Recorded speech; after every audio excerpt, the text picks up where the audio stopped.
मैं आपको मैं आपको क्लास में क्या क्या पढ़ाऊंगा आपको बता देता हूँ कि मैं जो क्लास लूंगा वो उसमें क्या क्या हम लोग पढ़ेंगे। ठीक है, तो हम लोग देखेंगे कि इतिहास, अतीत की घटनाओं को ही जानना इतिहास कहलाता है।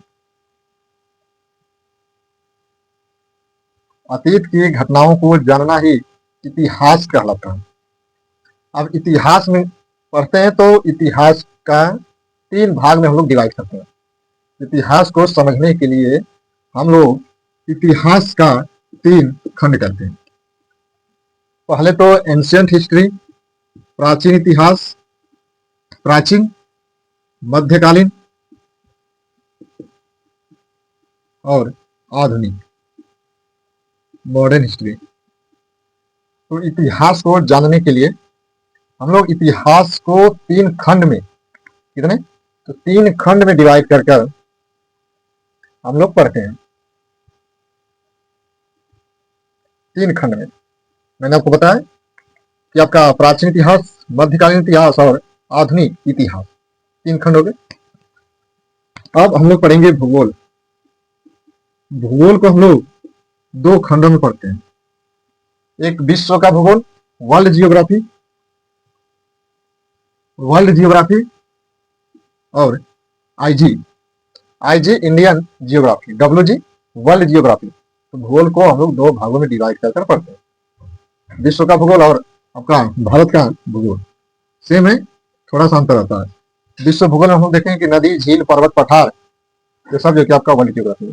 भारत का भूगोल में भी यही है कि भारत में झील, नदी, दर्रा, पर्वत, पठार, ये सारे जो कि सिलेबस आपका सेम ही है, बस कुछ अंतर होता है। अब तीसरे नंबर पर हम लोग पढ़ेंगे कॉन्स्टिट्यूशन, संविधान। ठीक, संविधान में हम लोग देखेंगे तो संविधान में क्या पढ़ेंगे, वही है कि प्रधानमंत्री, मुख्यमंत्री, लोकसभा, राज्यसभा, विधानसभा, विधान परिषद, मंत्रिमंडल, राष्ट्रपति, उपराष्ट्रपति, लोकसभा अध्यक्ष, उपाध्यक्ष, विधानसभा, विधान परिषद, यही सब जो है कि आपका पढ़ेंगे हम लोग। और इसमें हम लोग यह भी देखेंगे कि संविधान में कि कौन कौन से एक्ट लाए गए थे संविधान को बनाने के लिए, तो इसमें संविधान का हम लोग देखेंगे। और एक जो छूट जाता है वह आपका हम लोग पढ़ेंगे स्टैटिक्स जीके में। स्टैटिक्स जीके में हम लोग उसको कवर कर लेंगे। तो ये आपको पढ़ाना मेरा काम है, मेरी जिम्मेदारी बनती है कि मैं आपको ये सारे सिलेबस में आपको पढ़ाऊं। तो ये सारे जो कि सिलेबस मैं आपको पढ़ाऊंगा। ठीक है, तो आप जो है कि आगामी एग्जाम के लिए आप तैयार रहिए।